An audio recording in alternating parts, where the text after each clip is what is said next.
নবী করিম সাল্লাল্লাহু আলাইহি সাল্লাম বলেছেন, আল্লাহর আকাশের নিচে জমিনের উপরে খাদিজার মতো উত্তম মহিলা আর নাই।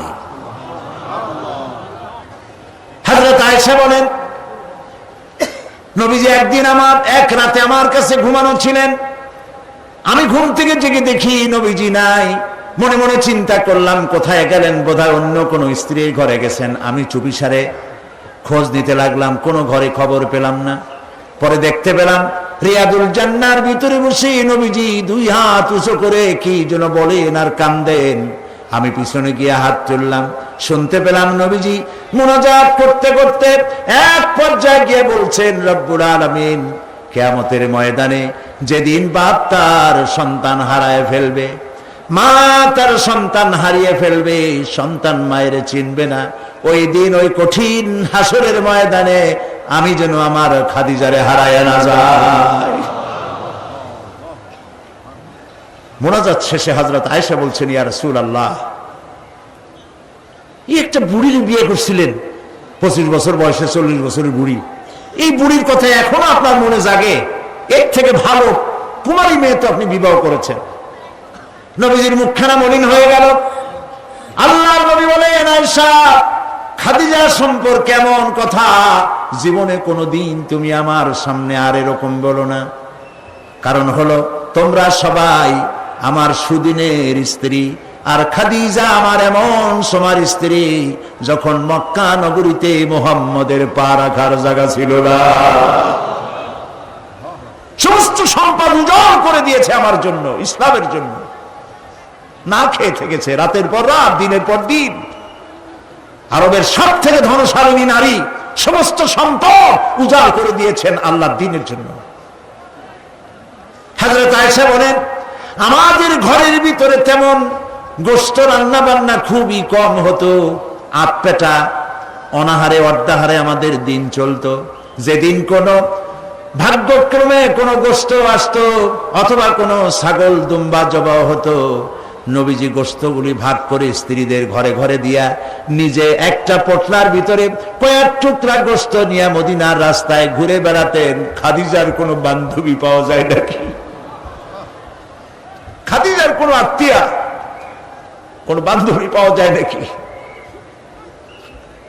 প্রিয় ভাই সাহেব, নবী করিম সাল্লাল্লাহু আলাইহি ওয়াসাল্লাম স্ত্রীদেরকে ভালোবাসতেন।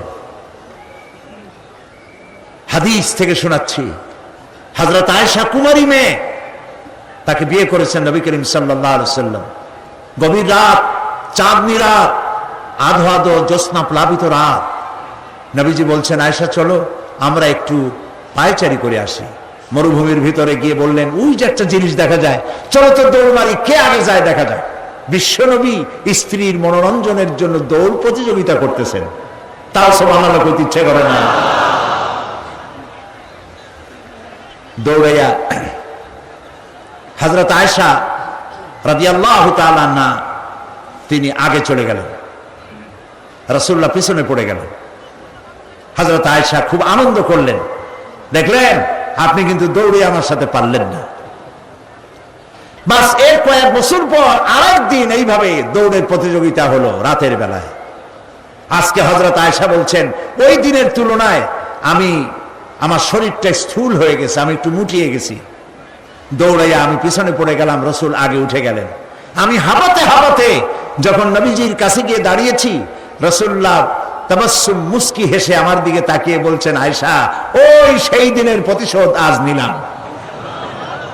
সুবহানাল্লাহ, সুবহানাল্লাহ। কিসের ইউরোপ, কিসের আমেরিকা, ইসলামী সভ্যতার জুতার কাছেও দাঁড়াতে পারবে না তারা। ওরা আজকে কি বলে, বিশ্ব কি দিবস, নারী দিবস পালন করে। বিশ্ব নারী দিবস, বিশ্ব মাতৃ দিবস, বিশ্ব ভালোবাসা দিবস। বিশ্ব ভালোবাসা দিবস ওদের দরকার, যাদের সারা বছরে কোনো ভালোবাসা নাই, তাদের জন্য একটা দিন ভালোবাসার বনিতা করা লাগে। আমার লাগে না, কারণ আমার জন্মই হয়েছে ভালোবাসার মধ্য দিয়ে। আর দ্বীন ওয়ান নাসিহা, ইসলাম মানেই হলো ভালোবাসা। সুবহানাল্লাহ, ইসলাম মানেই হচ্ছে ভালোবাসা। আমার জন্য আলাদা কোনো ভালোবাসা দিবসের দরকার নেই। ওই সেই 97-তে ওই হুজুররা যখন ক্ষমতায় ছিলেন, সেই সময় বিশ্ব ভালোবাসা দিবস পালন করতেছে। কি ভালোবাসা দিবস? কলেজ বিশ্ববিদ্যালয়ের ছাত্র ছাত্রীরা সরোয়ার্দী উদ্যানের গাছের গোড়ায় বসে গেছে, সব জোড়ায় জোড়ায় বাকবাকুম পায়রা। বিশ্ব ভালোবাসা। এক মন্ত্রী ঢাকা বিশ্ববিদ্যালয়ের টিএসসি মিলনায়তনে বক্তৃতা করলেন, বিশ্ব ভালোবাসা দিবসে আজ আমি ঘোষণা করতে চাই, বিল ক্লিন্টন মনিকা প্রেম অমর হোক। মন্ত্রী বললেন। আমি পার্লামেন্টে ধরলাম তাকে, বললাম, মাননীয় স্পিকার, বিল ক্লিন্টন তার মেয়ের বয়সী মনিকার সাথে যে কাজটা করেছে, সে কাজের জন্য বিল ক্লিন্টন নিজেই অনুতপ্ত। টিভি এবং রেডিওর মাধ্যমে গোটা জাতির কাছে ক্ষমা চেয়েছে। আর হিলারির পাও রাতের বেলায় কতবার ধরেছে হিলারি আর তিনিই জানেন। যে অপরাধের জন্য তিনি নিজে অনুতপ্ত, সেই অপরাধের বিষয়টা নিয়ে একটা মন্ত্রী কতটা চারিত্রিক দিক থেকে হীনমন্য হলে ছাত্রছাত্রীর সামনে বলতে পারে বিল ক্লিন্টন মনিকা প্রেম অমর হোক। বললাম, মাননীয় স্পিকার, একদিকে নাচুনে বুড়ি, আরো যদি পায় ঢোলের বাড়ি, তাহলে অবস্থাটা কোথায় গিয়ে দাঁড়ায়? আমার দেশে, মুসলমানদের দেশে বিশ্ব ভালোবাসা দিবসের কোনো প্রয়োজন নাই। বিশ্ব নারী দিবস পালন করা, বিশ্ব কন্যা দিবস পালন করা ওদের দরকার, যার দেশে নারীর কোনো মর্যাদা নাই, যেখানে কন্যার কোনো মর্যাদা নাই, যেখানে মাতৃত্বের পিতৃত্বের মর্যাদা নাই, সেখানে প্রয়োজন। আমার দেশে প্রয়োজন নাই। দিবস পালন করতে করতে এখন কিসব দিবস পালন করতেছে। কালকের পত্রিকায় দেখলাম বিশ্ব পায়খানা দিবস। আমি জানি না আপনারা বিশ্বাস করবেন কিনা, আমার নিজের চোখ দিয়ে দেখছি, পত্রিকাটার নাম আমি নিলাম না, এটা জঘন্য পত্রিকা, এখন বুঝে নিতে পারেন। বিশ্ব পায়খানা দিবস, নওজুবিল্লাহ, মানে তালাশ করে পায় না, করবে কি? এরপরে দেখলাম ঢাকায় দেওয়ালে লেখা বিশ্ব চিন্তা দিবস। তো বিশ্ব চিন্তা দিবসের এটার থিমটা কি, করবেটা কি? তো যারা আয়োজক তারা বলল যে আমরা ওই বিশ্ব চিন্তা দিবসে রাস্তার মোড়ে মোড়ে বসে চিন্তা করব যে আদৌ কোনো ব্যাপারে আমরা চিন্তা করতেছি কিনা। নওজুবিল্লাহ, পাগল কি গাছে ধরে? প্রিয় ভাই সব, আল্লাহ রাব্বুল আলামিন নারীর অধিকার দিয়েছে, কোরআন দিয়েছে, হাদিস দিয়েছে। বুক ভরে বলেন আলহামদুলিল্লাহ। প্রিয় ভাই সব, ইসলাম দিয়েছে নারীর অধিকার। রাসূলুল্লাহ বলছেন, আদ-দুনিয়া কুল্লুহা মাতাউন ওয়া খায়রুল মাতাউদ দুনিয়া ইমরাতুস সালিহা। এই পৃথিবীর সব কিছু হলো সম্পদ, তার মধ্যে শ্রেষ্ঠ সম্পদ হচ্ছে সালেহা, নেককারিনী, সতীসাধ্বী নারী। আলহামদুলিল্লাহ বলেন। আল্লাহর নবী বলেন, আমার কাছে তিনটি জিনিস প্রিয়, নামাজ আমার কাছে প্রিয়, সুগন্ধ আমার কাছে প্রিয়, আর স্ত্রী আমার কাছে প্রিয়। সুবহানাল্লাহ, এই তিনটি জিনিস আমার কাছে প্রিয়। আপনার স্ত্রীকে আপনি তো এই জন্য তাকে সম্মান করবেন, ভালোবাসবেন, অনেক কারণ আছে। একটা কারণ তো এই, যেই রাস্তা দিয়ে আপনি জাহান্নামে যেতেন, সেই রাস্তায় আপনার স্ত্রী প্রহরীর মতো রাত দিন দাঁড়িয়ে আছে, সেখানে ব্যাখ্যা দেওয়ার কোনো প্রয়োজন নেই। সুতরাং আপনার স্ত্রীকে আপনি ভালোবাসবেন এবং তাকে আপনি সম্মান দিবেন। ইসলাম নারীকে অর্থনৈতিক অধিকার দিয়েছে, বলেছে ফাতুহুন্না উজুরাহুন্না ফরিদা, ফরজ রূপী দায়িত্ব হিসাবে মহারণার টাকা আদায় করে দাও। এখন মহারণার টাকা আদায় করা হয় না, এখন বিবাহ মজলিসগুলিতে বলা হয় মহারণা কত? মহারণা হচ্ছে 21,21,101 টাকা, 11,11,101 টাকা। একটা 1 টাকা থাকা লাগবে। কোথায় পাইছেন এটা? একটা 1 টাকা থাকা লাগবে। আর এই যে মহারণা বাঁধা হয়, এই মহারণার টাকা আদায় করা অধিকাংশ ক্ষেত্রে আদায় করা হয় না। কথা ঠিক কিনা? কথা ঠিক কিনা? বরং উল্টা মহারণা আদায় করে নেয়। কারণ বলেন, পাত্রপক্ষ।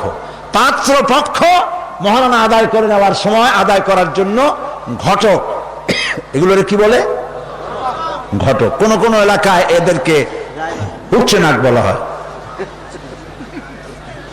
এদের কাজ হলো পরস্পরের মধ্যে বিবাহ দিতে গিয়ে মিথ্যা কথা বলা, উচ্চনাক।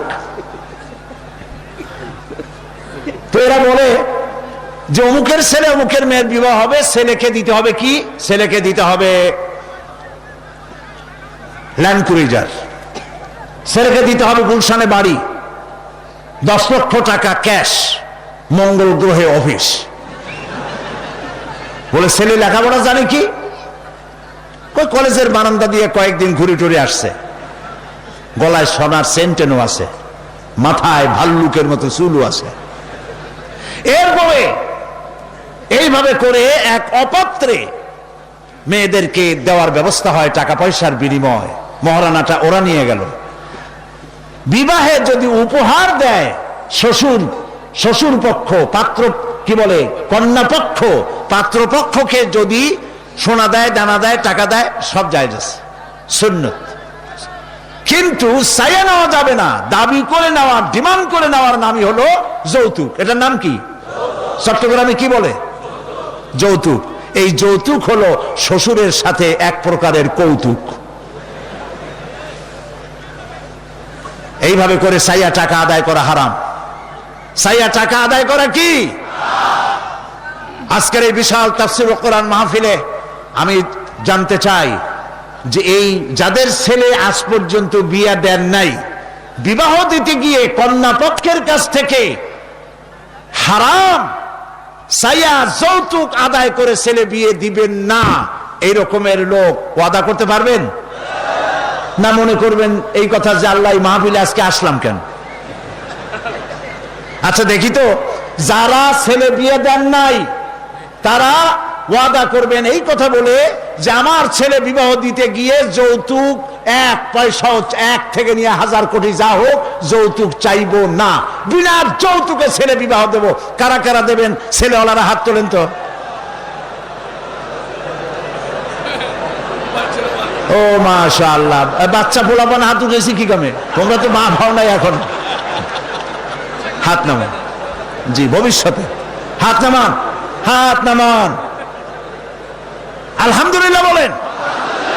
যৌতুক এক সামাজিক ব্যাধি, এই ব্যাধি বন্ধ করতে হবে এবং চট্টগ্রাম থেকেই এটার আন্দোলন শুরু হবে ইনশাআল্লাহ। বলেন ইনশাআল্লাহ। প্রিয় ভাই, সব যারা বিবাহ করে নাই সেসব যুবকদের বিবাহ করা লাগবে কিনা? লাগবে কিনা? হ্যাঁ, ফুর্তি হয়ে একটু জোরেই বলতেছে লাগবে।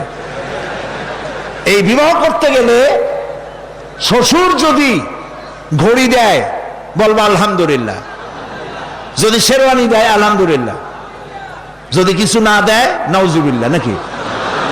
তাও আলহামদুলিল্লাহ। বরং তুমি কেন ফকিরের ছেলে ফেলে না তো? তোমরা যুবকদের বলতেছি, ফকিরের বলাবান না তো। তো বউ ওই কি বলে, যারা বিবাহ করবা সেই শ্বশুর বাড়ির টেলিভিশন না হইলে দেখা যাবে না তুমি কি খয়রাতির পোলা। যদি এখন তো দেখতেই হয়, তো বউয়ের বাপের কাছ থেকে টেলিভিশন না নিয়া মসজিদ গুলার সামনে শুক্রবার দিন থাল পাতে বসে যাইও। তাও কন্যা পক্ষের কাছ থেকে চাইয়া নিবা না। কিছু দিলে আলহামদুলিল্লাহ, না দিলেও বিনা যৌতুকে নিজের পায়ে দাঁড়াইয়া চাকরি করে বিয়ে করবা। চাকরি কামাই রোজগার না করিয়া নিজে বাপের হোটেলে খাও, আরো একজন আনিয়া মেহমান বানাইও না। কাজ করবে, চাকরি করবে, ব্যবসা করবে, তারপরে নিজের টাকা দিয়া, বাপের টাকা দিয়া বিয়ে করিয়া বউরে রানী বানাইয়া ভালোবাসার সিংহাসনে বসাবে, তাকে কোনো কিছু খোটা দিবে না। এটা এই জন্য বলি, বাংলাদেশে একটা কি বলে ওটাকে, যৌতুকের একটা গরু দেওয়া হয় নাই, টেলিভিশন দেওয়া হয় নাই বলে গরুর মতো পিটিয়ে স্ত্রীকে হত্যা করা হয়েছে। হাজারো ঘটনা বাংলাদেশে আছে। বিনা যৌতুকে বিয়ে করবে যে সব বীর তরুণ চট্টলার যুবকের আবার হাত উঁচু করে দেখা। ও মাশাআল্লাহ, এখন তো দেখা যায় কেউ বিয়ে করে নাই।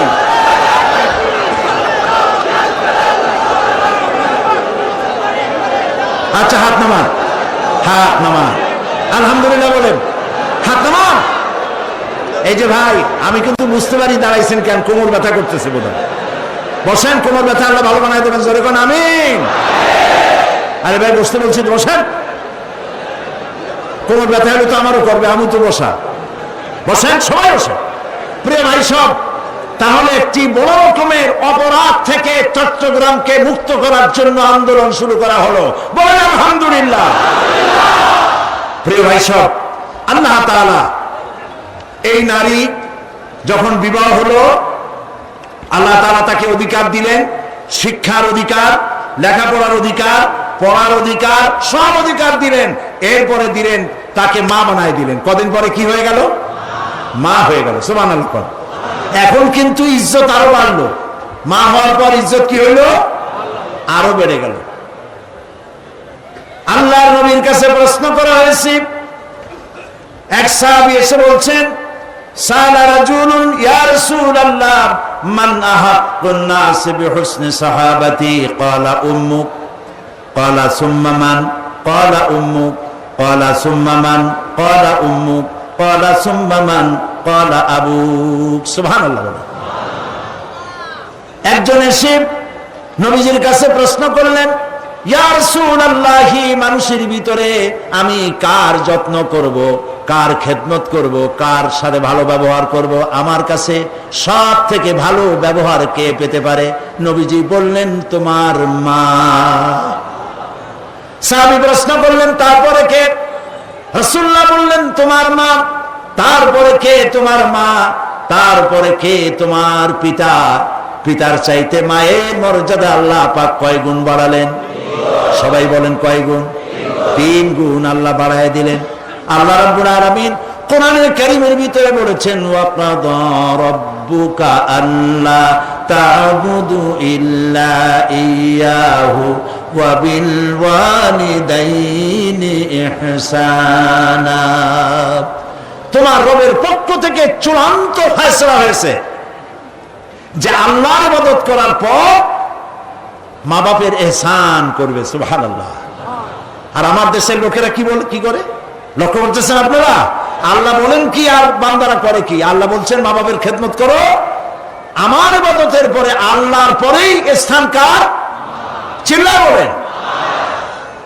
আমাদের লোকেরা বোঝে না, না বুঝা চলে যায় ভালো কোনো খাবার, ভালো কোনো ফল কোন হযরত, কোন পীর সাহেবের দরবারে নিয়ে হাজির করলে, হ্যাঁ দেন, পীর সাহেবকে হাদিয়া দিবেন, দেন, কিন্তু আগে দিবেন মায়েরে।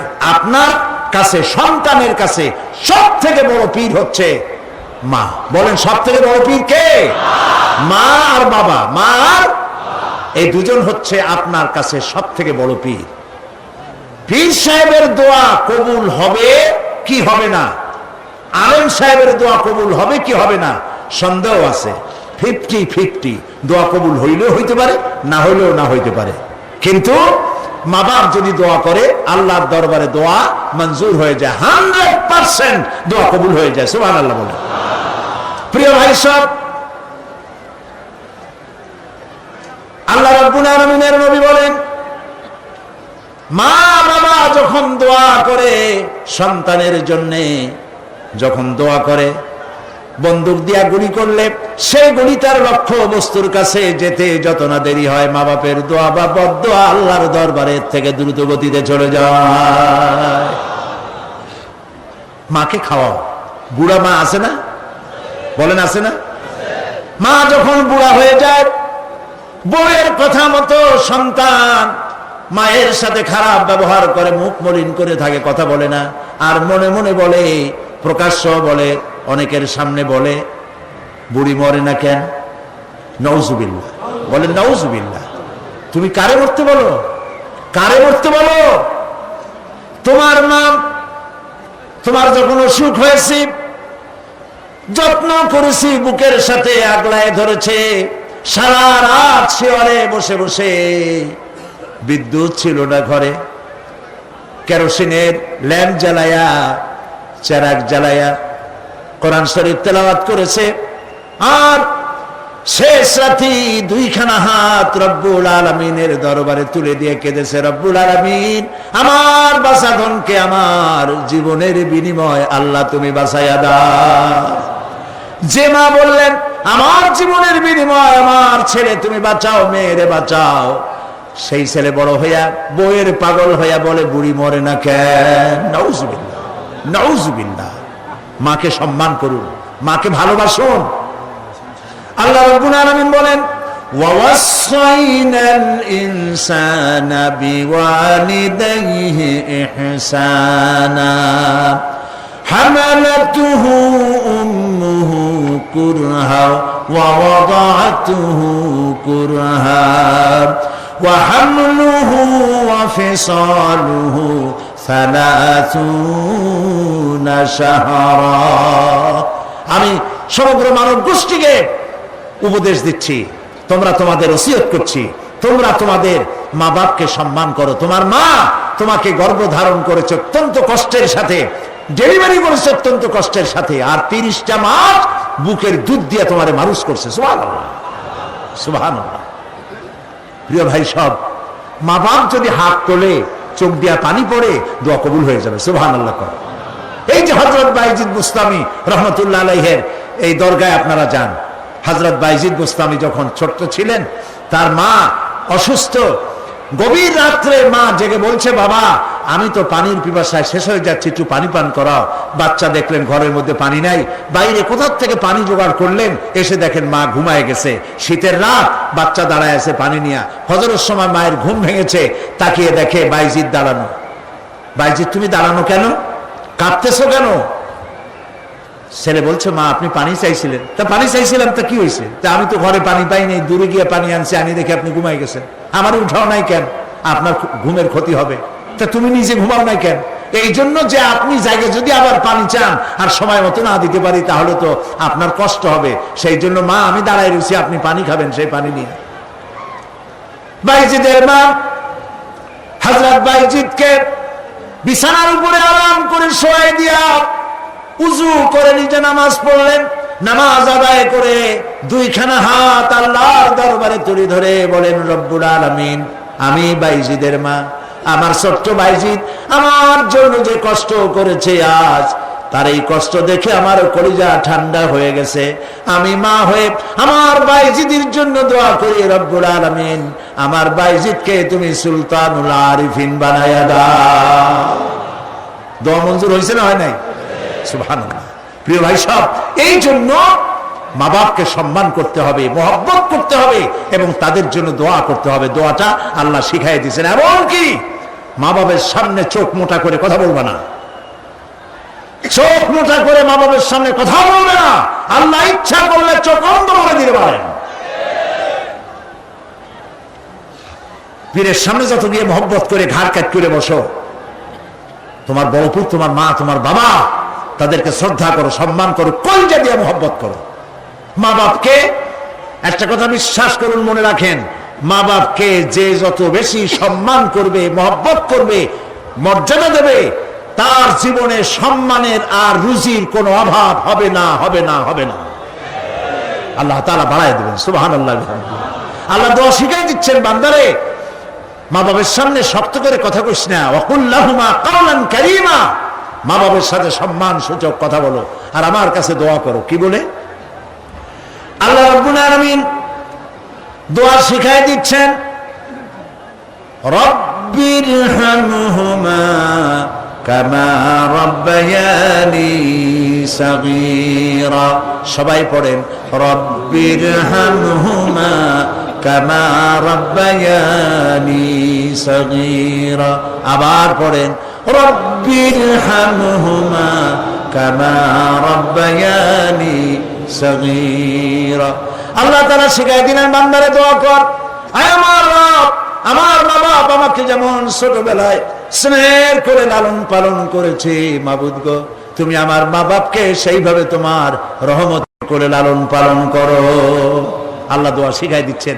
এই দোয়া প্রত্যেক নামাজের পর আপনারা পড়বেন। মনে থাকবে ভাই? জোরে বলেন, মনে থাকবে?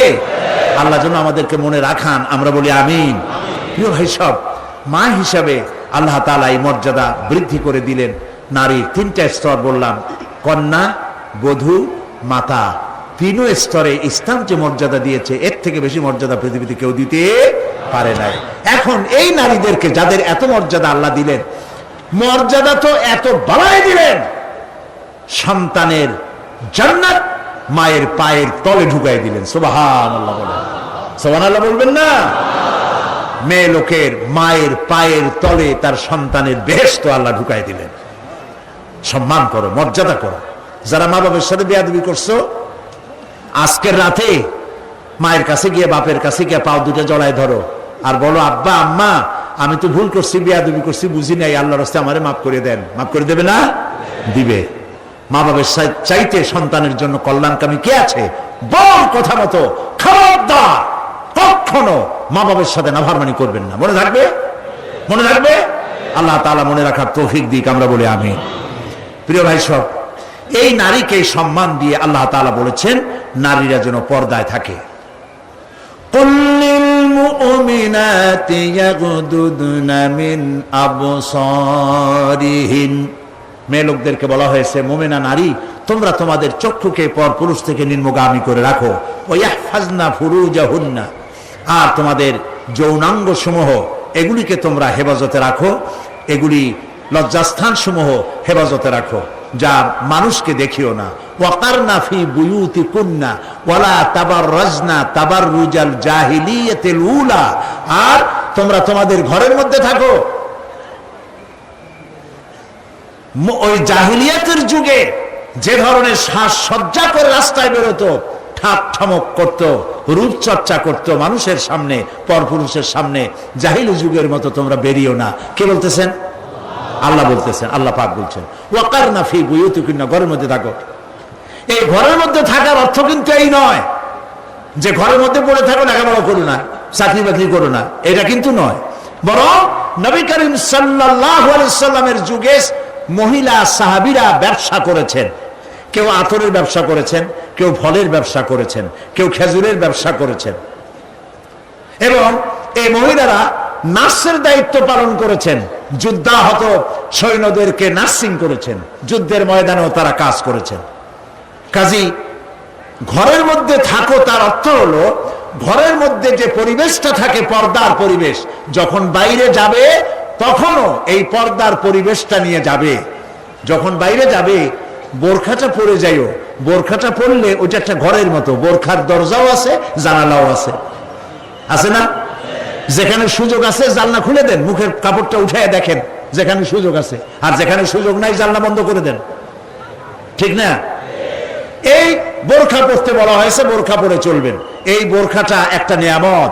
বাংলাদেশ নিয়ে কথা বলি, এই বাংলাদেশে আজ পর্যন্ত যত নারীর মুখে অ্যাসিড পড়েছে, একটা দৃষ্টান্ত চাই।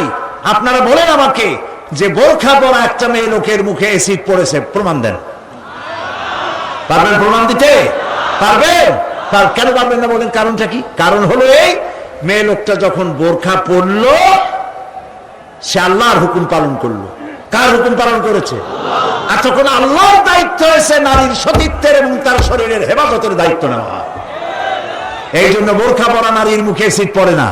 মা বোনেরা যারা আজকে রাস্তায় বসে, প্যান্ডেলে বসে, বিভিন্ন জায়গায় বসে, বাড়িতে বসে আমার কথা শুনছেন, আমি মা বোনদেরকে বিনীতভাবে আরজ করি, যখন আপনি বোরখা ছেড়ে, যে সব মেয়েরা রূপচর্চা করে চুল পিছনে ছেড়ে দিয়ে লিপস্টিক লাগায় রূপচর্চা করে যখন কোনো দোকানে যায়, তখন দোকানের সেলসম্যান বলে, ভাবি আসেন আসেন, এই শাড়িটা পরলে আপনার দারুণ মানাবে। আরে শয়তান, শাড়ি বদলে মানাবি কিনা তার স্বামী বলবে তুই কিনা।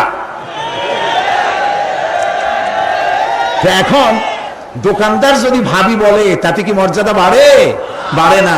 আপনি দেখেন, বোরখা পরেন, চাদর পরেন, দোকানে যান, দোকানি বলবে খালাম্মা, চাচি আম্মা, বসেন বসেন, সম্মান করে বসতে দেবে এবং আপনার সামনে কাপড়গুলি খুলে ধরবে যেটা আপনার প্রয়োজন নেবেন। তাহলে বোরখায় কি সম্মান কমায় না বাড়ায়?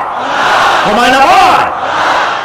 মা বোনেরা বোরখা পরুন, চাদর পরুন। আপনার মেয়ে কলেজ গোয়িং, ইউনিভার্সিটি গোয়িং, যেসব বয়সপ্রাপ্ত মেয়ে আছে, আল্লাহ কোরআনে বলেছেন এমন একটা চাদর পরো, যেই চাদরটা পরলে পরে মাথাটা, বুকটা, গলাটা ঢাকা হয়ে যায়, এমন একটা চাদর পরো। এই চাদর পরা মুসলমানদের জন্য ফরজ। মুসলমানদের জন্য কি? আজ ফ্রান্সের প্রেসিডেন্ট জ্যাক শিরাক, এই জ্যাক শিরাক এক বিরাট সাংঘাতিক একটা বাজে কাজ করেছে। তিনি তার দেশে কলেজে, বিশ্ববিদ্যালয়গুলোতে মুসলিম মহিলাদের মুখে চাদর পরা, হিজাব পরা নিষিদ্ধ ঘোষণা করেছে।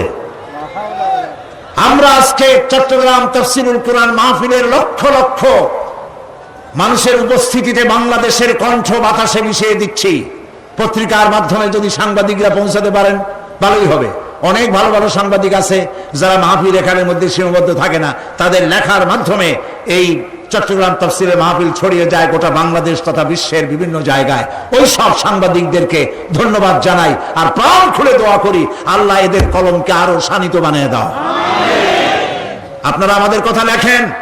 আমরা জ্যাক শিরাককে বলছি, আপনি যে কাজটি করতেছেন, এটা আপনি প্রেসিডেন্ট হয়ে, ইউরোপের একটি বড় রকমের রাষ্ট্রের প্রেসিডেন্ট হয়ে মানবাধিকার লঙ্ঘন করেছেন। মুসলমানদের পর্দা বন্ধ করার কোন ইখতিয়ার আপনার নয়, যেমন আপনার ইখতিয়ার নাই কোন পাদ্রীর লম্বা জামা অথবা ক্রসকে নামিয়ে ফেলার জন্য। আপনি বলতে পারেন, পারে বলতে? রবিবার দিন গির্জায় যেতে বন্ধ করতে পারেন? রবিবার দিন গির্জায় যাওয়া যেমন তার ধর্মীয় কাজ, গলার ভিতরে ক্রস লাগানো যেমন তার ধর্মীয় কাজ, আমার মুসলমান মেয়েদের পর্দা করা, হিজাব করা তেমন আল্লাহর নির্দেশিত কাজ। আমরা গোটা বাংলাদেশের পক্ষ থেকে, এই মাহফিলের পক্ষ থেকে জ্যাক শিরাককে নিন্দা জানাই এই কাজের জন্য। আমরা আহ্বান জানাবো, পৃথিবীর মধ্যে কোন রাষ্ট্র যা করে নাই, আপনি সেই খারাপ দৃষ্টান্ত করে আপনার কপালকে খারাপ করবেন না। প্রিয় ভাই সব, নারীর জন্য আল্লাহ পর্দা করেছেন, আর এই পর্দা হলো তাদের জন্য নিয়ামত। সেই নিয়ামত তারা ধারণ করবেন, আল্লাহ তাআলা তাহলে সন্তানগুলো ভালো বানাই দিবেন। কোন আলহামদুলিল্লাহ, বলেন আলহামদুলিল্লাহ। আচ্ছা বলেন, মৃগনাভি কস্তুরী ছাগলের পেটে হয় না হরিণের পেটে হয়? হরিণের পেটে হয়। হরিণ থাকে কোথায়? গাছের মধ্যে, পর্দার আড়ালে। ছাগল থাকে কোথায়? মাঠে ঘাটে, পথে ঘাটে, যেখানে সেখানে। কাজে ছাগলের মৃগনাভি তো ভালো, দড়ি ধরলেও গোসল ওয়াজিব হয়ে যায়, দুর্গন্ধের ঠেলা। আর জঙ্গলের ভিতরে হরিণ থাকে, মৃগনাভি কস্তুরী আল্লাহ দান করেন, যার সুগন্ধ এখানে নাড়া দিলে সারা মাহফিল বিমোহিত হয়ে যাবে। আল্লাহ নিয়ামত পর্দায় থাকে। নারীদেরকে আল্লাহ পর্দায় থাকতে বলেছেন। এই পর্দায় থাকলে পরে কস্তুরী সম সন্তান আল্লাহ দান করবেন। আর যদি পর্দায় না থাকে, যে সন্তান হবে হবে মিস্টার বল্টু বাবু, মন্টু মিয়া। ভয়ের চোটে মানুষ অস্থির, তার চোখ গর্তের ভিতরে কি খাইছে, চোখ গেছে গর্তের মধ্যে। 2 কেজি চাউল ভাজায় 2 চোখে, চুল মাথা দিয়ে ঝুলানো। প্যান্ট পরছে, সে প্যান্ট পরা অবস্থায় সেলাই করছে না কেমনে করছে আল্লাহ জানে। জুতার মধ্যে এত বড় বড় লোহা বটন লাগানো, গলায় এত বড় মোটা চেইন। জাহান্নামের আগেই সালাসিলা ওয়া আগলালাম ওয়া সাইরা, জাহান্নামের শিকল আগেই পড়ছে গলায়।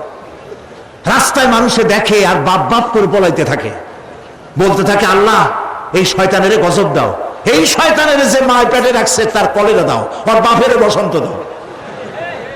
আর ছেলে যদি ভালো হয়, মানুষই দোয়া করে, আরে এই ছেলেটা এত ভালো, আল্লাহ এই ছেলেটির প্রতি রহম করো, এই ছেলের যে মায় পেটে রাখছে সে মায়ের রহম করো, ওর বাপের রহম করো। সুবহানাল্লাহ। নেক সন্তান পাওয়ার জন্য পর্দায় থাকা আপনার জন্য জরুরি। মা বোনেরা পর্দায় থাকুন এবং নিজের সৌন্দর্য পরপুরুষকে দেখাবেন না। আপনার সৌন্দর্য আপনার পিতার জন্য নয়, ভাইয়ের জন্য নয়, ছেলের জন্য নয়, কারোর জন্য নয়, শুধুমাত্র একমাত্র কেবলমাত্র স্বামীর জন্য। এই সুন্দরী প্রতিযোগিতার কথা সেদিন বলেছি। বাংলাদেশে বিভিন্ন সাবান কোম্পানির পক্ষ থেকে সুন্দরী প্রতিযোগিতা, ফটোজেনিক কি ফটো সুন্দরী, মিস ফটো সুন্দরী জেনিক না কি একটা কভালের সারা, জি এগুলি করতেছে, এগুলি তারা করতেছে, বিভিন্ন জেলা শহরে করতেছে। প্রিয় ভাই সব, আমি সেদিন বলেছি, আজকে লক্ষ লক্ষ লোক, সকলকে বলি, মিস বাংলাদেশ অথবা ফটোজেনিক সুন্দরী প্রতিযোগিতা যেখানে হবে সেখানেই বাধা দিবেন। ফটোজেনিক সুন্দরী প্রতিযোগিতা বাংলাদেশের মাটিতে হতে দেওয়া হবে না।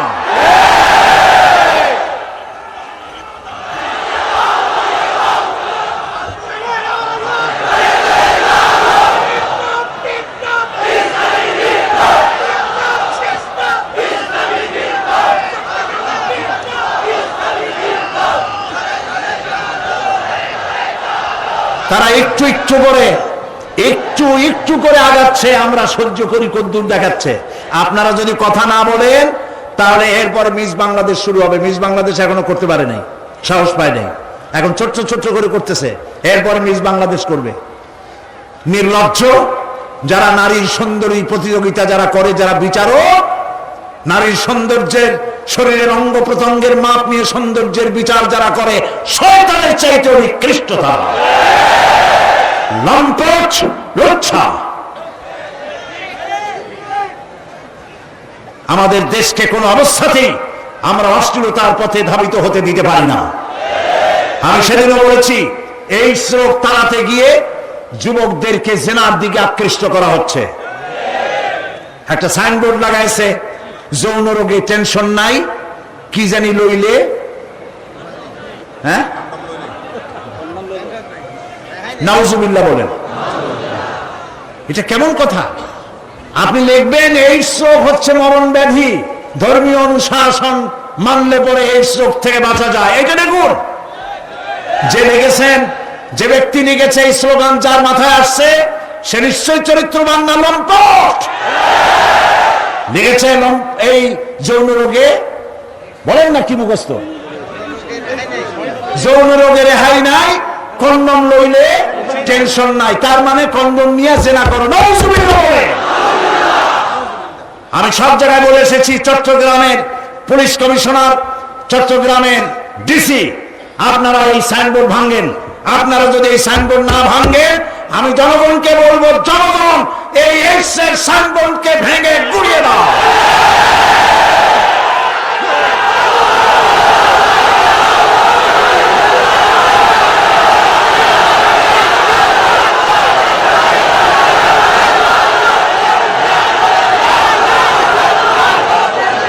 প্রিয় ভাই সব,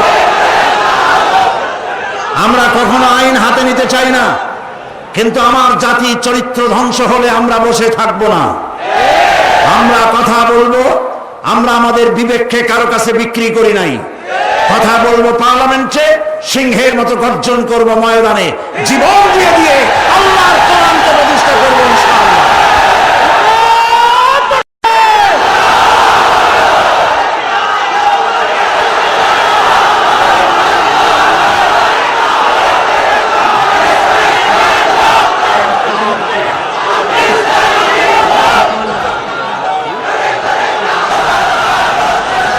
প্রিয় ভাই সব, আমরা কখনো আইন হাতে নিতে চাই না, কিন্তু আমার জাতি চরিত্র ধ্বংস হলে আমরা বসে থাকবো না। আমরা কথা বলবো, আমরা আমাদের বিবেককে কারো কাছে বিক্রি করি নাই। কথা বলবো পার্লামেন্টে, সিংহের মতো গর্জন করব ময়দানে, জীবন দিয়ে দিয়ে আল্লাহর কোরআনকে প্রতিষ্ঠা করবো ইনশাআল্লাহ।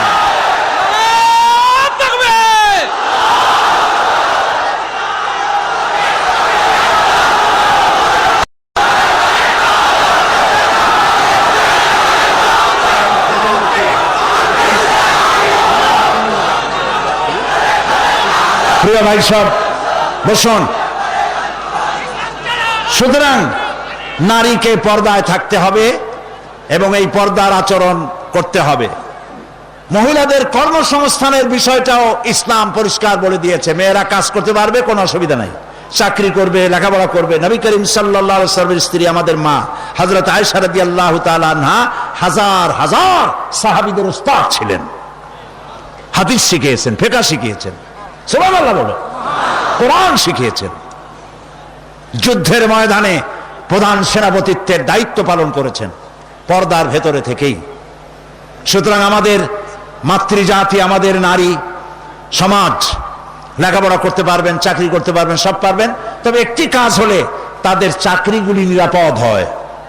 সে কাজ হচ্ছে দেশের সবগুলি আমি প্রস্তাব করেছিলাম, প্রস্তাবটা এখনো গৃহীত হয়নি। আমি বলেছি মহিলাদের জন্য আলাদা মেডিকেল কলেজ করার জন্য, কারণ মহিলা মেডিকেল কলেজ হলে পরে আমাদের দেশে যত পুরুষ ডাক্তার আছে সেই পরিমাণ মহিলা ডাক্তার নাই। মহিলাদের এমন অনেক রোগ হয় যা স্বামীর কাছে বলতেও তারা লজ্জা করে। ডাক্তার তো ভালো, এই জন্য মহিলা ডাক্তার বেশি প্রয়োজন। আর এজন্য বহু মেধা শক্তি সম্পন্ন মেয়েরা কোএডুকেশন বলে মেডিকেল কলেজগুলিতে ভর্তি হতে চায় না। মহিলা মেডিকেল কলেজ হলে তারা স্বাচ্ছন্দ্য ফিল করে। আমি প্রস্তাব দিয়ে রেখেছি, আপনারা দোয়া করুন যেন সেটা হয়। এখন সমস্ত গার্মেন্টস ফ্যাক্টরি, সমস্ত প্রাইমারি স্কুল এবং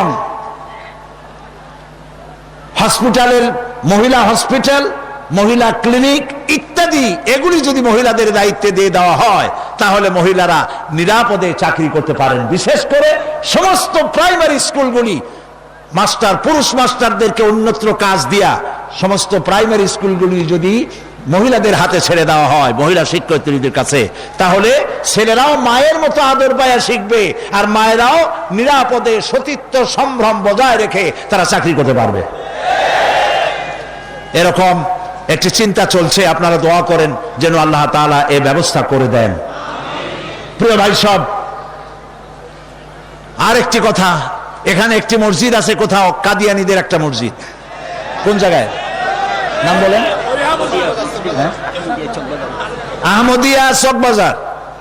এইখানে একটা মসজিদ আছে কাদিয়ানীদের, বাইতুল বাসের মসজিদটার নাম। মুসলমানেরা জানে না বলে সেখানে নামাজ পড়তে যায়। মনে রাখবেন, কাদিয়ানীরা যে মসজিদ বানায় ওইটা মসজিদ না, এটা উপাসনালয়। কাদিয়ানীদের মসজিদে মুসলমানদের নামাজ হবে না, হবে না, হবে না। কারণ গোলাম মোহাম্মদ কাদিয়ানী কাফের, আর তাকে যারা নবী মানে তারাও কাফের। তাদের সাথে মুসলমানদের না না না, এই যে বসেন। আমি কিন্তু এই গরম স্লোগান পছন্দ করি না। কি জ্বালায় পোড়াই দেবেন আপনি? জ্বালানো পোড়ানোর মধ্যে আমরা নাই। আমরা আছি, হক কথা বলি। তাদের অধিকার আছে দেশে থাকার, যেমন হিন্দু, খ্রিস্টান, বৌদ্ধ সকল জাতি যেমন এখানে সাম্প্রদায়িক সম্প্রীতি নিয়ে আছে, কাদিয়ানীরাও সেভাবে থাকবে। তবে তারা থাকবে অমুসলিম হিসাবে, মুসলমান হিসাবে অবশ্যই নয়। তাদের উপাসনার গায়ে কেউ হাত দেবে না, মনে থাকবে এই কথা। আমাদেরকে কোরআনে নিষেধ করা হয়েছে কারো মন্দির ভাঙবে না, কারো গুরুদ্বারা, কারো গির্জা, কারো চার্চ, কারো প্যাগোডায় হাত দিবে না, ভাঙবে না, এবং কারো দেবতাকে গালি দিবে না, আমার আল্লাহ বলেছেন। মনে থাকবে এই কথা। সুতরাং তাদের উপাসনালয় হাত দেওয়া যাবে না। যেমনি বানাইছে তেমনি থাকুক, তারা নামাজ পড়বে। আমি আমার জনগণকে সতর্ক করছি, ওদের মসজিদ মসজিদ নয়, উপাসনালয়। ওটাকে মসজিদ বলা জায়েজ নাই, এটা উপাসনালয়। কোন মুসলমানের নামাজ এখানে হবে না, মনে থাকবে। মাথা গরম করবেন না কখনো। ইসলাম এই মাথা গরমে পছন্দ করে না। আস্তে আস্তে কোন জায়গায় নিজেরা বসে বসে বোমা বানাইয়া তারপর আন্দাজে যাই এক এক জায়গায় হামলা করবেন, ইসলাম এটা মানে না, ইসলাম এটা বলে না। আপনি মাথা ঠান্ডা করবেন এবং আইন শৃঙ্খলা মেনে কাজ করবেন। নিজের ইচ্ছা মতো গোপন হামলা করা, গোপনে অস্ত্র তৈরি করা ইসলামের কোনো অনুমোদন নাই। এই জন্য আজকেও বলি, বাংলাদেশে হরকতুল জিহাদ, জামাতুল মুজাহিদিন সাহায্য করেন, আর কি হিজবুত তাওহীদ, হিজবুত তাহরীর, জুমরাতুল মাসাকিন, এই জাতীয় যতগুলি নতুন নতুন সংগঠন হয়েছে, এদেশের মুসলমানদের সাথে কোনো সম্পর্ক নাই। এগুলারে যেখানে পাবেন সেখান থেকে ধরে পুলিশে ধরিয়ে দিবেন। এরা বাংলাদেশের দুশ্মন, এরা মুসলমানদের দুশ্মন। আমার দেশের সাম্প্রদায়িক সম্প্রীতি বিনষ্ট করে এবং বোমাবাজি করে এই দেশকে বদনাম করে আমেরিকাকে তারা দাওয়াত করতে চায়, তারা বুশকে দাওয়াত করতে চায়। কাজী হিজবুত তাহরীর, হিজবুত তাওহীদ, হরকতুল জিহাদ, জামাতুল মুজাহিদিন মুসলমানদের সাথে কোনো সম্পর্ক নাই। যেখানে পাও সেখানে ধরো, গরুর দড়ি দিয়া বান্ধিয়া পুলিশে হ্যান্ডওভার করো। মনে থাকবে। আল্লাহ মনে রাখার তৌফিক দিন। প্রিয় ভাই সব, আমাদের এই স্বাধীন সার্বভৌম বাংলাদেশ, আল্লাহ তাআলা যেন দয়া করে এই দেশকে কোরআনের প্রতিষ্ঠার জন্য আল্লাহ যেন হামওয়ার করে দেন, বলেন আমিন। এত মুসলমান কোরআনের কথা শুনতে যে দেশে আসে, সেই দেশে ইসলাম কায়েম হতে দেরি হয়, বড় আফসোস লাগে, কষ্ট হয়। আসুন আমরা সবাই মিলে কোরআনের রাজ কায়েমের আন্দোলনে শরীক হয়ে যাই। আন্দোলন করবেন না, আপনার কোনো দাম নাই। হতে পারেন আপনি বড় মুহাদ্দিস, হতে পারেন আপনি বিশাল চিন্তাবিদ, কিন্তু আন্দোলনের সাথে নাই, আপনার দাম নাই। একটা হাতি, একটা পাগলা হাতি যদি চন্দনপুরা অথবা এদিকে কি পুরো আছে, আরে কোন এখন কথা, এই যে আশেপাশে কত পুরো আছে, একদিক দিয়ে এসে ঢুকলো, একটা হাতি যদি ঢোকে তাহলে বাড়িঘর ভাঙ্গা মেসমার করে দিতে পারে, পারে না?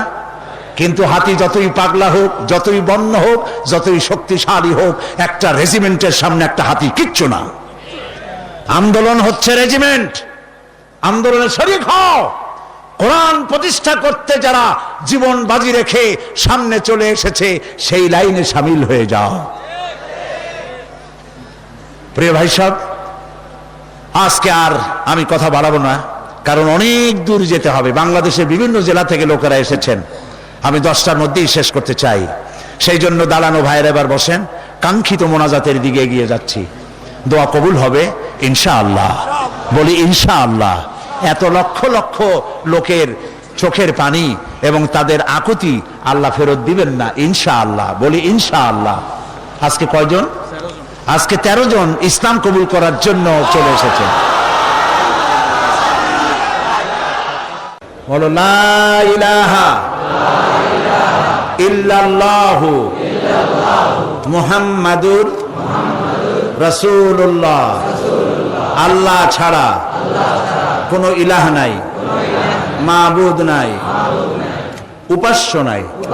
মুহাম্মদ সাল্লাল্লাহু আলাইহি ওয়াসাল্লাম আল্লাহর প্রেরিত রাসূল।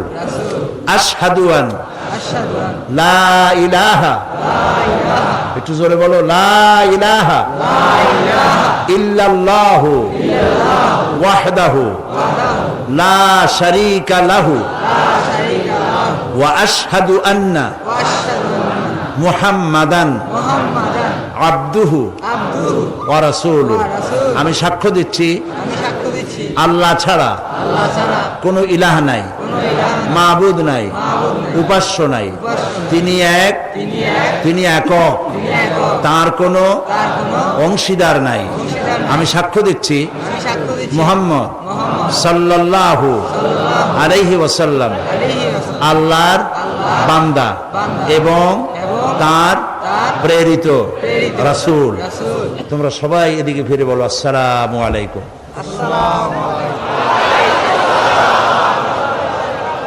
এরা এই তরুণ যুবক 13 ভাই ছিল মুশরিক, হয়ে গেল আমাদের তাওহীদবাদী ভাই। আমাদের কি হইল? সবাই বলেন আলহামদুলিল্লাহ।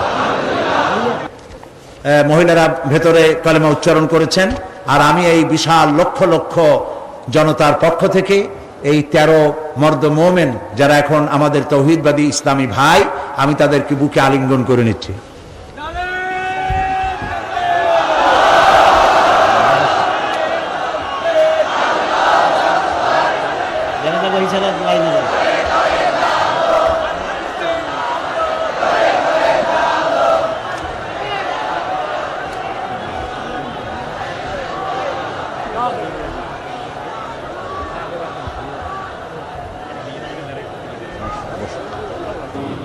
মোনাজাতের পূর্বক্ষণে যে কথাটি বলতে চাই, একটু পরেই আমরা এই মিলন মেলা ভেঙে যাবে, যার যার বাড়ির উদ্দেশ্যে মানুষ রওনা করবে। আল্লাহ সকলের ফিরে যাওয়াটা নিরাপদ করে দিন।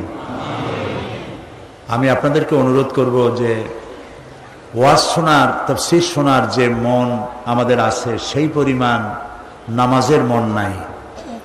এই জন্য 5 ওয়াক্ত নামাজ সঠিকভাবে আদায় করবেন, নামাজ কখনো ছেড়ে দিবেন না। বিশেষ করে জওয়ান যুবক যারা আছে, ছাত্র, তরুণ, যুবক, আমি তাদেরকে বলবো, চরিত্র একটি মহা সম্পদ। যখন চরিত্র থাকে না, তখন সে মানুষ থাকে না, শয়তানের চাইতে নিকৃষ্ট হয়ে যায়।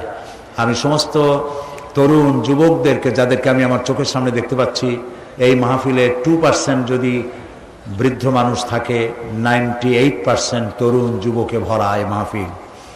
আমি সকল যুবকদেরকে, ছাত্র তরুণ যুবকদের প্রতি আহ্বান জানাবো, আমাদের জীবনের সাথে সম্পৃক্ত প্রিয় জীবন আদর্শ যার নাম ইসলাম, এই ইসলামের পতাকাকে উড্ডীন করার জন্য ইসলামী আন্দোলনে শরিক হওয়ার সকলের প্রতি আমি আহ্বান জানাই। সকলের চরিত্র ভালো করে ইসলামের দিকে এগিয়ে আসার আহ্বান জানাচ্ছি এবং কোরআনকে জানার জন্য, কোরআনকে বোঝার জন্য আমি বারবার বলেছি তাফহিমুল কোরআন কেরার জন্য তাফহিমুল কোরআন ফি জিলালিল কোরআন, এই তাফসিরগুলি আপনারা কিনবেন। আজকে যখন যাবেন শত শত দোকান, 3 শতাধিক দোকান এখানে বসেছে বই কেতাব নিয়ে, এগুলি আপনারা নেবেন। আর এইখানে যে আমি তাফসির করেছিলাম 25 বছর হলো, এর মধ্যে একবার তাফসির করেছিলাম সূরা আসরের উপরে। হযরত ইমাম শাফি রহমতুল্লাহ আলাইহি বলেছেন, সূরা আসর যদি কেউ বোঝে আর আমল করে তাহলে জান্নাতে যাওয়ার জন্য এই ছোট্ট সূরাটি যথেষ্ট হয়ে যায়। সুবহানাল্লাহ। 5 দিন আলোচনা করেছি একটি সূরার, ছোট্ট সূরাটি, তাও শেষ করতে পারি নাই। সেটি গ্রন্থবদ্ধ আকারে এসেছে, নাম রেখেছে তাফসিরে সাঈদী সূরা আসর। সমস্ত দোকানগুলিতে পাওয়া যাবে, আপনারা নিয়ে যাবেন এই তাফসিরটি, তাফসিরে সাঈদী সূরা আসর। আর সর্বশেষ আমি আজও বলি যে আমি মোমেন ব্যক্তি তো সেই যে নিজের জন্য যা পছন্দ করে অন্যের জন্য তাই পছন্দ করে। সুতরাং আমি জামাত ইসলামী করি, এবং কেন করি এই প্রশ্ন বহু জায়গায় আছে যে পীর মুরিদি ছাড়িয়ে দিয়া এটা করলাম কেন। আমি সেই জবাব লিখিত আকারে দিয়েছি, আমি কেন জামাত ইসলামী করি। এটা আমার লেখা একটা বই। এই বইয়ের ভিতরে আমি দেখিয়েছি যে খেলাফত এবং মুলুকিয়াতের ব্যাপারে, সাহাবীদের ব্যাপারে, নবীদের ব্যাপারে, ইসমতে আম্বিয়ার ব্যাপারে যে সমস্ত কথা আমাদের বিরুদ্ধে বলা হয় সেই কথাগুলি যে যৌক্তিক নয়, এই কথাগুলি এর মধ্যে এসছে। সুতরাং যারা জামাত করেন তাদের জন্য প্রয়োজন, আর যারা করেন না তাদের জন্য প্রয়োজন, অন্তত জবাবগুলি জানতে পারবেন। আর আমি কেন করি এই দলটি তাও আপনারা বুঝতে পারবেন। আল্লাহ যেন তৌফিক দেন, এটাও পাওয়া যাবে প্রত্যেক দোকানে, আপনারা নেওয়ার চেষ্টা করবেন। প্রিয় ভাই সব, সর্বশেষ আমার আরজ আপনাদের কাছে, নামাজ কেউ ছেড়ে দিবেন না। 5 ওয়াক্ত নামাজ আমরা আদায় করব সহিভাবে, কারণ বুখারী শরীফে এসেছে কিয়ামতের দিন সর্বপ্রথম প্রশ্ন হবে নামাজ পড়েছো কিনা। প্রথম প্রশ্ন আল্লাহ করবেন নামাজ। প্রথম প্রশ্ন কি হবে? নামাজ পড়ে। যার নামাজ কবুল হবে জীবনের সমস্ত নেক আমলগুলি কবুল হবে, যার নামাজ কবুল হবে না সব বরবাদ হয়ে যাবে। আল্লাহ তাআলা আমাদের জন্য নামাজি বানান, আমরা বলি আমিন। নামাজ জীবনে আর ছাড়বো না, এই ওয়াদা কি করা যাবে ভাইরা? করা যাবে ওয়াদা? যদি হাত উঁচু করেন, বলেন ইয়া আল্লাহ, তোমার পবিত্র নামে তোমাকে সাক্ষী করে ওয়াদা করছি, শপথ করছি, আল্লাহ তাআলা যতদিন পর্যন্ত মালাকুল মউত আমার মাথার কাছে না আসতেছে ততদিন পর্যন্ত ফরজ নামাজ, ফরজ রোজা আর ছেড়ে দেব না, আর ছেড়ে দেব না, আর ছেড়ে দেব না। আল্লাহ তাআলা আমার আজকের এই ওয়াদা আমার মৃত্যু পর্যন্ত কবুল করে নাও, আমিন ইয়া রাব্বাল আলামিন। আমরা আল্লাহ তাআলাকে একটু স্মরণ করে নেই, আমার সাথে আপনারা পড়েন সুবহানাল্লাহ, আলহামদুলিল্লাহ, লা ইলাহা ইল্লাল্লাহ, সুবহানাল্লাহ, আলহামদুলিল্লাহ, লা ইলাহা ইল্লাল্লাহ, সুবহানাল্লাহ, আলহামদুলিল্লাহ, লা ইলাহা ইল্লাল্লাহ, সুবহানাল্লাহ, আলহামদুলিল্লাহ, লা ইলাহা ইল্লাল্লাহ, সুবহানাল্লাহ, আলহামদুলিল্লাহ, লা ইলাহা ইল্লাল্লাহ। ইয়া আল্লাহ, ইয়া রহমান, ইয়া রহিম, ইয়া হাইয়্যু, ইয়া কাইয়্যুম। সবাই পড়েন ইয়া আল্লাহ, ইয়া রহমান, ইয়া রহিম, ইয়া হাইয়্যু, ইয়া কাইয়্যুম। ইয়া আল্লাহ, ইয়া রহমান, ইয়া রহিম ইয়া হাইয়্যু ইয়া কাইয়্যুম ইয়া আল্লাহ ইয়া রহমান ইয়া রহিম ইয়া হাইয়্যু ইয়া কাইয়্যুম আল্লাহুম্মা আমিন ربنا ظلمنا أنفسنا وإن لم تغفر لنا وترحمنا لنكونن من الخاسرين সবাই পড়েন আমার সাথে ربنا ظلمنا أنفسنا وإن لم تغفر لنا وترحمنا لنكونن من الخاسرين سبحانك اللهم وبحمدك نستغفرك ونتوب إليك سبحانك اللهم وبحمدك نستغفرك ونتوب إليك أي الله رب العالمين 5 দিন ব্যাপী তাফসীরুল কোরআন মাহফিলের সমাপনী দিবসে লক্ষ লক্ষ মানুষ ভিক্ষুকের মতো কাঙ্গালের মতো তোমার দরবারে গুনাহ ভরা হাত নিয়ে তোমার দরবারে হাত তুলেছি রব্বুল আলামিন আমাদের গুনার দিকে তাকায়ও না আমাদের বদ আমলের দিকে তাকায়ও না আমাদের চোখের দিকে তাকাও আমাদের মুখের কাকুতি মিনতির দিকে তাকাও রব্বুল আলামিন দয়া করে আমাদের জিন্দেগীর গুনাহ মাফ করে দাও রব্বুল আলামিন সারা জীবন গুনাহ করে করে জীবনটাকে বরবাদ করে দিয়েছি বাবু গুনার কথা মনে হলে লজ্জায় মাথা নিচু হয়ে যায় কারণ তুমি আমাদেরকে মেহেরবানি করেছো আর আমরা করেছি নাফরমানি তুমি করেছো মেহেরবানি আমরা করেছি নাফরমানি রব্বুল আলামিন দুনিয়ায় এমন কোন পাপ নাই যা কম বেশি আমরা করি নাই মাবুদ গো দয়া করে আমাদেরকে মাফ করে দাও আয় আল্লাহ রব্বুল আলামিন এই মাহফিলের ভিতরে জিনাকার থাকতে পারে জুয়ারি থাকতে পারে মদখোর থাকতে পারে খুনি থাকতে পারে ডাকাত থাকতে পারে ঘুষখোর সুদখোর থাকতে পারে আল্লাহ তাআলা এটাও তো ঠিক যে ধরনের পাপীর মধ্যে ভালো মানুষও আছে আয় আল্লাহ তাআলা আমাদের মতো গুনাহগারের চেহারা দেখলে পরে তোমার গোসা হতে পারে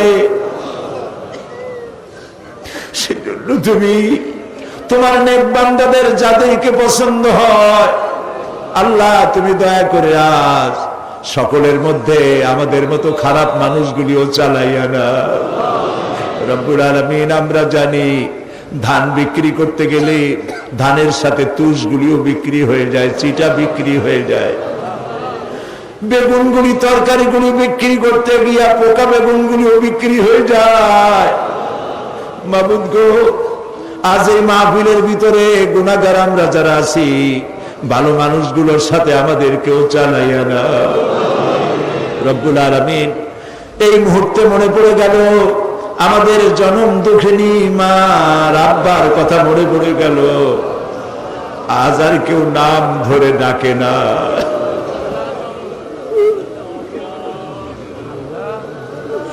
বাপজান যারা মারা গেল বাবু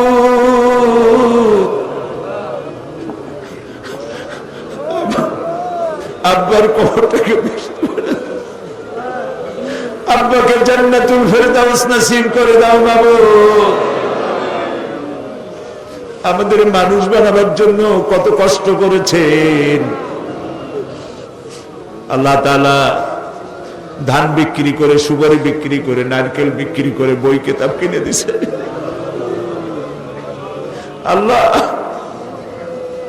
আব্বাকে বেহেশতে পৌঁছায় দাও রব্বুল আলামিন আমাদের জনম দুঃখিনী গর্ভধারিণী মা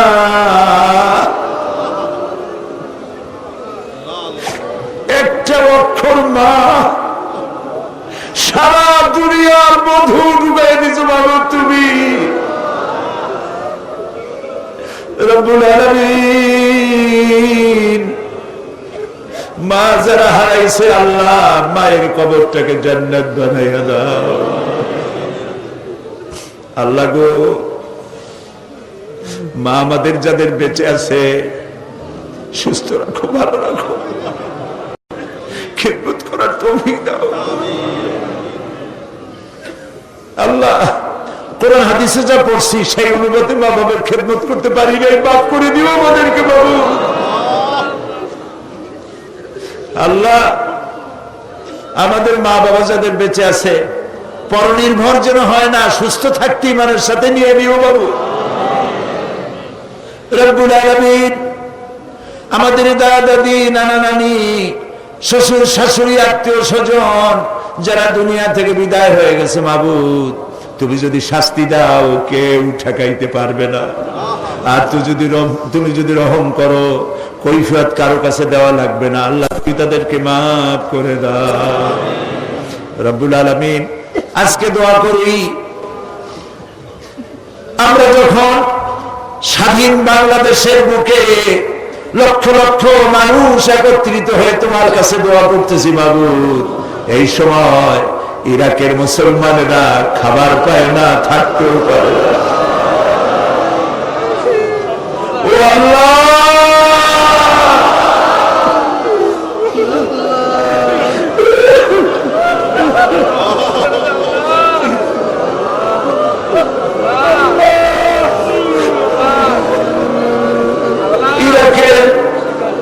ইরাকের পাকদামান লোকদের গায়ে হাত দিতেছে কাফের সৈন্যরা।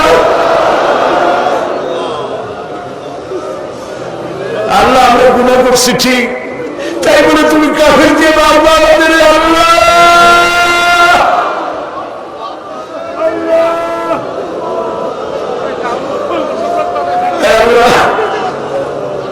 আল্লাহ ইরাকের মুসলমানদেরকে স্বাধীনতা ফিরায় দাও। আমেরিকার যত সৈন্য আসছে, বিদেশের যত কাফের সৈন্য আসছে, হয় তাদের মুসলমান বানাও, আর নইলে যত বিদেশি সৈন্য আসছে সবগুলি একটাও যেন মারি ফিরে আসে আল্লাহ। আল্লাহ প্যালেস্টাইনের মুসলমানদের কথা কি মনে করা যায়? ইহুদিরা কামান দিয়ে গোলা মারে, আর প্যালেস্টাইনের গোলাপ ফুলের মতো বাচ্চা ছেলেরা ইট পাথর দিয়ে মোকাবেলা করে। আহারে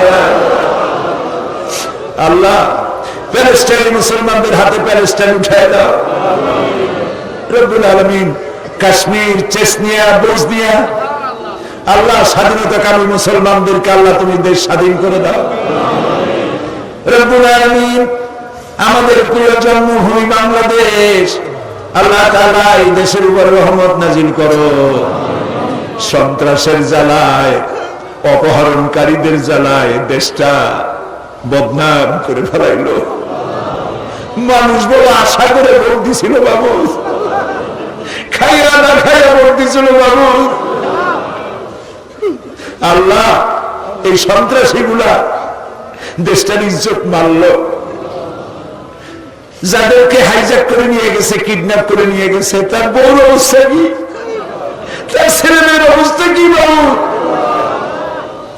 প্রায় দেখা যায় কাগজের সমান মানুষ মারতেছে। আল্লাহ এই সন্ত্রাসী জানোয়ার গুলাকে তুমি হেদায়েত করে দাও। এই সন্ত্রাসী খুনি পশু গুলাকে আল্লাহ তুমি হেদায়েত করে দাও। যদি ওদের কপালে হেদায়েত না থাকে, নমরুদ, হামান, সাদ্দাতের মতো কলেরা দিয়া, গজব দিয়া বিদায় করে দাও না আল্লাহ। শয়তানগুলোর উপরে গজব নাজিল করো আল্লাহ। আমাদের দেশের আলেম এই ওলামারা গত 5 বছর খুব মার খেয়েছে, মাদ্রাসাগুলি বন্ধ করে দিছে, আবার তারা পায়তারা করতেছে বাবু। আলেমদের কবর খারাপ বাবু। খোদাদের এই কথাগুলি বলার অবস্থা কিয়ামত পর্যন্ত তুমি জানি রাখো বাংলাদেশে। আল্লাহ তাআলা তুমি আমাদের মুখের দিকে তাকায় দেখো তো, আমাদের ইমান তুমি এখন আরশে আজিম থেকে আমাদেরকে দেখতেছো, আমরা কোথায় বসে আছি বাবু? তোমার আরশে আজিম থেকে একটু দেখো তো, বান্দারা আসামির মতো বসছে মাথা নিচু করে। রাস্তায় মানুষ, বাড়িতে মানুষ, গাছে মানুষ, মানুষ আর মানুষ কান্দে। রবের কাছে কাঁদতেছে, মালিকের কাছে কাঁদতেছে, খাজা বাবার কাছে কান্দি না, দুনিয়ার কোন খাজা বাবায় কান্দি না, মন্ত্রীর কাছে কান্দি না, আকাশ আর জমিনের মালিকের কাছে কাঁদতেছি। মাবুদ আমাদের দোয়া কবুল করো। রব্বুল আলামিন 3000 বছর বসে জাহান্নামের আগুন তুমি উত্তপ্ত করেছো। রক্ত মাংসের শরীর নিয়ে আমরা জাহান্নামের আগুনে জ্বলতে পারবো না। আল্লাহ, জাহান্নামের আগুন আমাদের জন্য হারাম বানায় দাও। প্রিয় ভাই, সব মাথা নিচু করেন, চক্ষু বন্ধ করেন। যার যা বলার আছে কান্দেন আর বলেন, যার যার নিজের কথা বলেন, দোয়া কবুল হবেই ইনশাআল্লাহ, হবেই ইনশাআল্লাহ। যার যার কথা নিজেরা বলেন আল্লাহর কাছে। আল্লাহ সাইদি সাহেবের হায়াত আমিন, আল্লাহ সাইদি সাহেবের হায়াত আমিন, আল্লাহ তাকে সুস্থ করে দাও আল্লাহ, তার যত রকমের অসুবিধা আছে আল্লাহ তুমি সব অসুবিধা দূর করো আমিন, সমস্ত রোগ থেকে তাকে শাফা দাও আমিন। আল্লাহ তাআলা, অনেক কিছু চাইতে পারলাম না, আমরা তো বোকা, চাইতেও জানি না। আল্লাহ, তোমার নবীরা যা যা চাইছেন তোমার কাছে আমাদের সেগুলো দিয়ে দাও। আর তোমার নবীরা যা যার থেকে বিরত থাকছেন, পানা চাইছেন, আমরাও সেই সব বিষয় পানা চাই। সোজা কথা। আল্লাহ তাআলা, তোমার নবীরা যা যা চেয়েছেন আমাদের সব দিয়ে দিবা। আল্লাহ তাআলা, আমাদের যাদের যে অভাব আছে অভাব দূর করে দাও। আল্লাহ তাআলা, যারা ঋণগ্রস্ত ঋণ পরিশোধ করার তৌফিক দান করে দাও। ব্যবসা বাণিজ্য বরকত দাও। আল্লাহ, আমার এই দেশটা খুব গরিব দেশ বাবু। আল্লাহ তাআলা, এই গরিব দেশটির সমস্ত নদী, খাল, বিল, সমুদ্র ভরা মাছ দাও, জমিন ভরা ফসল দাও, গাছ ভরা ফল দাও, মানুষের কলিজা ভরা ঈমান দাও। আল্লাহ তাআলা, ঈমান দিয়ে আমাদের কলিজা ভরে দাও। আল্লাহ, আমাদের যুবক সম্পদ, যুবকরা আমাদের সম্পদ, ছাত্র যুবক সকলকে দিনদার, ঈমানদার, পরেশগার বানায় দাও। আল্লাহ, বাংলাদেশটাকে যারা শয়তান বানাতে চায়, বাংলাদেশটাকে যারা খারাপ বানাইতে চায়, ধর্মনিরপেক্ষ বানাইতে